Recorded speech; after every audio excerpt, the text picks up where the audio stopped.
जय जय श्री राधे श्री श्रीमद्भागवत महापुराण सप्तम स्कंद अथ चतुर्दशो अध्याय। ग्रस्त संबंधी समाचार। राजा युधिष्ठिर ने पूछा, देव ऋषि नारद जी, मेरे जैसा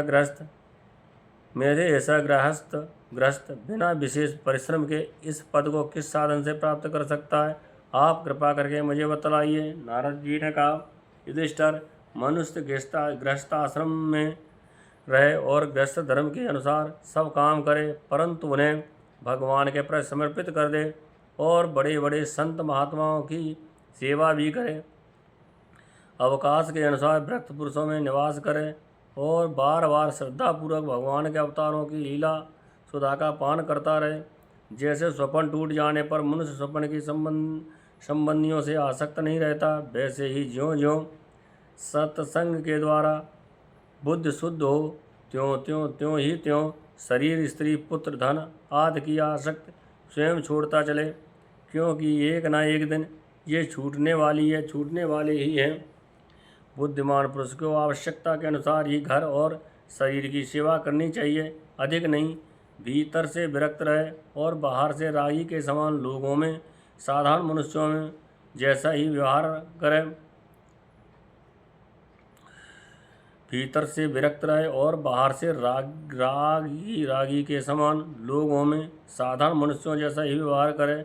माता पिता, भाई बंधु, पुत्र पित्र, जात वाले और दूसरे जो कुछ कहें अथवा जो कुछ चाहें, भीतर से ममता न रखकर उनका अनुमोदन कर दे। बुद्धिमान पुरुष वर्षा आदि के द्वारा होने वाले अन्न आदि, पृथ्वी से उत्पन्न होने वाले सुवर्ण आदि, अकस्मात प्राप्त होने वाले द्रव्य आदि तथा और सब प्रकार के धन भगवान के ही दिए हुए हैं, ऐसा समझकर प्रारब्ध के अनुसार उनका उपभोग करता हुआ संचय न करे। उन्हें पूर्वोक्त साधु सेवा आदि कर्मों में लगा। मनुष्यों का अधिकार केवल उतने ही धन पर है जितने से उनकी भूख मिट जाए। इससे अधिक संपत्तियों को जो अपनी मानता है वह चोर है, उसे दंड मिलना चाहिए। हरिण, ऊंट, गधा, बंदर, चूहा, शरीर स्पर्श रेंगकर चलने वाले प्राणी, पक्षी और मक्खी आदि को अपने पुत्र के समान ही समझे। उनमें और पुत्रों में अंतर ही कितना है। गृहस्थ मनुष्य को भी धर्म, अर्थ और कामों के लिए बहुत कष्ट नहीं उठाना चाहिए, बल्कि देश काल और प्रारब्ध के अनुसार जो कुछ मिल जाए उसी से संतोष करना चाहिए। अपनी समस्त भोग सामग्रियों को कुत्ते, पतित और चांडाल पर्यंत सब प्राणियों को यथायोग्य बांटकर ही अपने काम में लाना चाहिए। और तो क्या है, अपनी स्त्री को भी, जिसे मनुष्य समझता है कि यह मेरी है, अतिथि आदि की निर्दोष सेवा में नियुक्त रखें। लोग इस स्त्री के लिए अपने प्राण तक दे डालते हैं, यहाँ तक कि अपने माँ बाप गुरु को ही मार डालते हैं। उस स्त्री पर से जिसने अपनी ममता हटा ली, उसने स्वयं नित्य विजयी भगवान पर भी विजय प्राप्त कर ली। ये शरीर अंत में कीड़े, विष्ठा या राख की ढेरी होकर रहेगा। कहाँ तो तुच्छ शरीर और इसके लिए जिसमें आसक्त होती है वह स्त्री, और कहाँ अपनी महिमा में आकाश को भी ढक रखने वाला अनंत आत्मा। गृहस्थ को चाहिए कि प्रारब्ध से प्राप्त और पंच यज्ञ आदि से बचे हुए अन्न से ही अपना जीवन निर्वाह करे। जो बुद्धिमान पुरुष इसके सिवा और किसी वस्तु में स्वत्व नहीं रखते, उन्हें संतों का पद प्राप्त होता है। अपनी वर्णाश्रम विहित वृत्ति के द्वारा प्राप्त सामग्रियों से प्रतिदिन देवता, ऋषि, मनुष्य, भूत और पितृगण का तथा अपने आत्मा का पूजन करना चाहिए। यह एक ही परमेश्वर की भिन्न भिन्न रूप में आराधना है। यदि अपने को अधिकार आदि यज्ञ के लिए आवश्यक सब वस्तुएं प्राप्त हों तो बड़े बड़े यज्ञ या अग्निहोत्र आदि के द्वारा भगवान की आराधना करनी चाहिए। युधिष्ठिर, वैसे तो समस्त यज्ञों के भोक्ता भगवान ही हैं, परंतु ब्राह्मण के मुख में अर्पित किए हुए हविष्यान्न से उनकी जैसी तृप्त होती है, वैसी अग्नि के मुख में हवन करने से नहीं। इसलिए ब्राह्मण, देवता, मनुष्य आदि सभी प्राणियों में यथा योग उनके उपयुक्त सामग्रियों के द्वारा सबके हृदय में अंतर्यामी रूप से विराजमान भगवान की पूजा करनी चाहिए।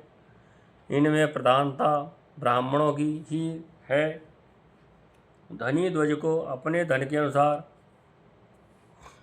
अश्विन मास के कृष्ण पक्ष में अपने माता पिता तथा उनके बंधुओं, पितामह, मातामह आदि का भी महालय श्राद्ध करना चाहिए। इसके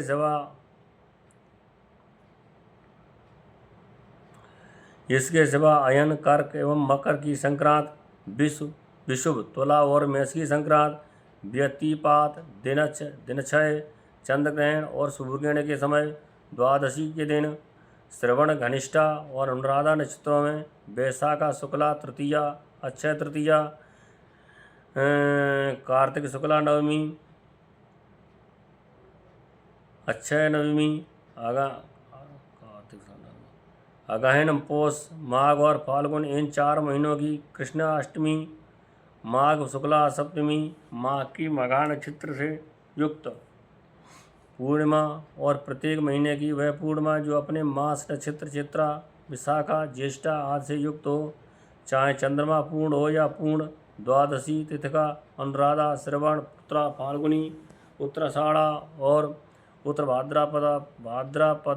भाद्रपदा के साथ योग। एकादशी तिथि का तीनों उत्तरा नक्षत्रों से योग तथा अथवा जन्म नक्षत्र या श्रवण नक्षत्र से योग। ये सारे समय पितृगणों का श्राद्ध करना चाहिए। ये सारे समय पितृगणों का श्राद्ध करने योग्य एवं श्रेष्ठ हैं। ये योग केवल श्राद्ध के लिए ही नहीं है, सभी पुण्य कर्मों के लिए उपयोगी हैं। ये कल्याण की साधना की उपयुक्त और शुभ की अभिवृद्धि करने वाली हैं। इन अवसरों पर अपनी पूरी शक्ति लगाकर शुभ कर्म करना चाहिए, इसी में जीवन की सफलता है। इन शुभ संयोगों से जो स्नान, जप, होम, व्रत तथा देवता और ब्राह्मणों की पूजा की जाती है अथवा जो कुछ देवता, पितर, मनुष्य, प्राणियों को समर्पित किया जाता है उसका फल अक्षय होता है। युधिष्ठिर, इसी प्रकार स्त्री के पुंसवन आदि, संतान के जन्मजात कर्मादि तथा अपने यज्ञ, तीक्षा आदि संस्कारों के समय, शव दाह के दिन या वार्षिक श्राद्ध के उपलक्ष्य में अथवा अन्य मांगलिक कर्मों में दान आदि शुभ कर्म करने चाहिए।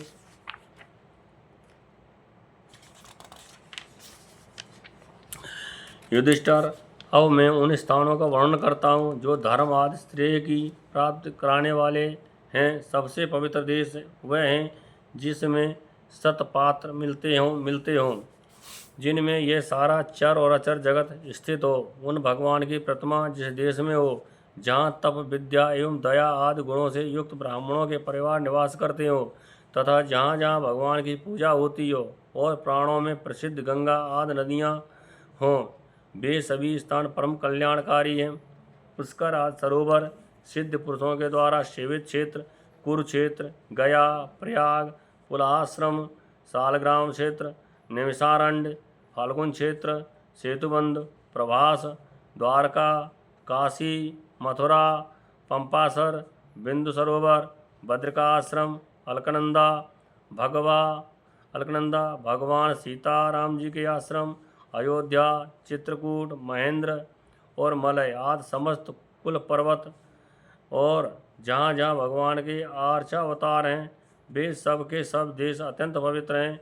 कल्याणकामी पुरुष को बार बार इन देशों का सेवन करना चाहिए। इन स्थानों पर जो पूर्ण कर्म किए जाते हैं, मनुष्य को उनका 1000 गुना फल मिलता है। युधिष्ठिर, पात्र निर्णय के प्रसंग में पात्र के गुणों को जानने वाले विवेकी पुरुषों ने एकमात्र भगवान को ही संपन्न सतपात्र बतलाया है।